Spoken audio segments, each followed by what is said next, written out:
YouTube! So today I have another opinions about video where I talk about my opinions about things, obviously, since that's why it's called that. Today I'm going to be talking to you about the Looking for Alaska Hulu miniseries. If you're new here, hello, my name is Tori Cyclic. I make new videos every Sunday for Cyclic Sunday with other videos throughout the week. If you like what you see, like this video down below and subscribe while you're down there as well.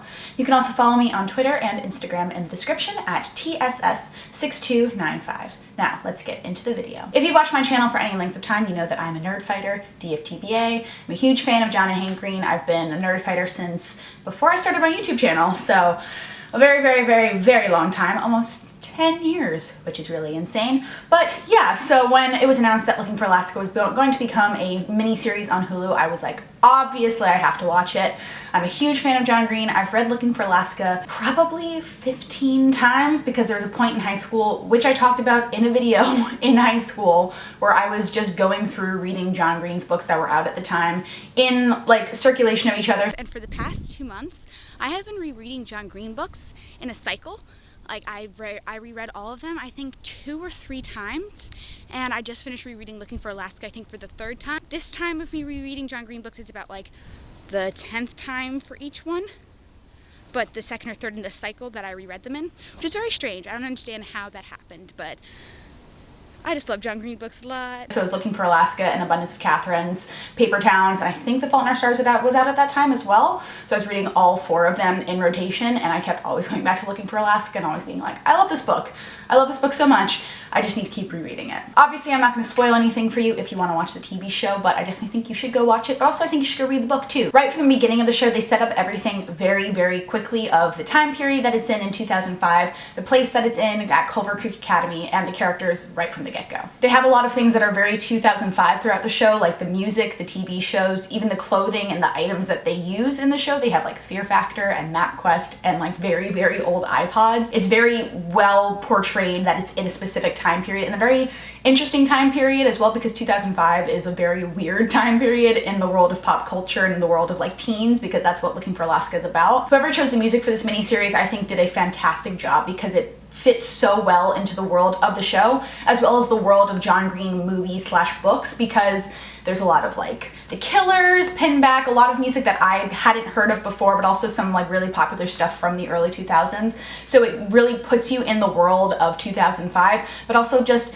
fits into that like indie culture kind of music that I feel like is in all of John Green's movies, of like Paper Towns and The Fault in Our Stars. It just always has that like specific kind of musical tone to it, and it works really well because it matches all the characters, it matches the way the show is written, it matches the way the book was written as well. Right from the first episode, all of the specific details that are very idiosyncratic things that John Green wrote into the book, they are in the show, which is fantastic because a lot of things in Looking for Alaska are so very specific to John Green and how he wrote, and that there's like the weird character quirks, these very specific details that they have of like the Strawberry Hill wine is one of the things that I was like, they better have the Strawberry Hill wine in the show, and they do. They have it right in the first episode, and I was like, this is such an important detail that could be very easily overlooked and replaced with something else, but they decided to go with it, and it makes such a big difference. There are some specific lines and scenes that are taken directly from the book and placed exactly how they were written into the miniseries, which as a huge fan of this book, I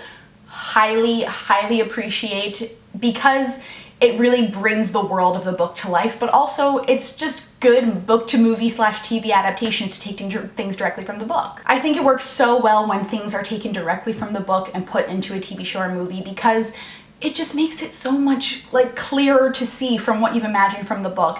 And I know reading this book like 15 times, I imagined so many specific things about how the book would turn into a TV show or movie, and I think they did it so, so well with Looking for Alaska. The environment of Culver Creek Academy is set up right at the beginning of the show. It takes you to all the specific locations that John Green wrote about in the book at Culver Creek Academy. It makes them feel very real and not like it's this place in this kind of fake world that we've created. It's like, no, it's a boarding school in Alabama in 2005. It feels very real, and it feels like a place that you could have gone to school. In addition to things being taken directly from the book, there are also a lot of really, really great new scenes that are added into the show that really help develop the characters even further, because some of the characters in the book were very minor characters, and they get full new storylines throughout the whole show. And I think that's such an important thing, because you get to see these characters in a brand new way, but they're also still within the world of the show, still within the world of the characters that they were created as when John Green wrote the book, but it brings them to a new height. Honestly, this show has all of my favorite moments from the Looking for Alaska book in it. Like, the fox hat line is just fully put in there, and as soon as the character of Takumi said it, I like screamed at my TV because I was so thrilled that the fox hat line was in there and that the fox hat was featured, because that's just such a specific moment from the book that I just remember loving reading. And then there's also the best day, worst day game that they play in the book, which is just such an emotional part of the book as well, and I have it in the show, and it's also just as emotional, could be even more emotional than it is in the book, and I'm just like heartbroken, but also so happy that it's thrown in there because like it's such an important scene, and it's just so good. All these actors in this are really, really great. I don't know any of their names because they're all like new, young teen actors who were cast in the show, but they're also all around the correct age to be playing it. It's not that they're like 25-year-olds playing 16-year-olds. I think they're all like 17, 18, maybe 20 playing 16-year-olds, and it all really works very well.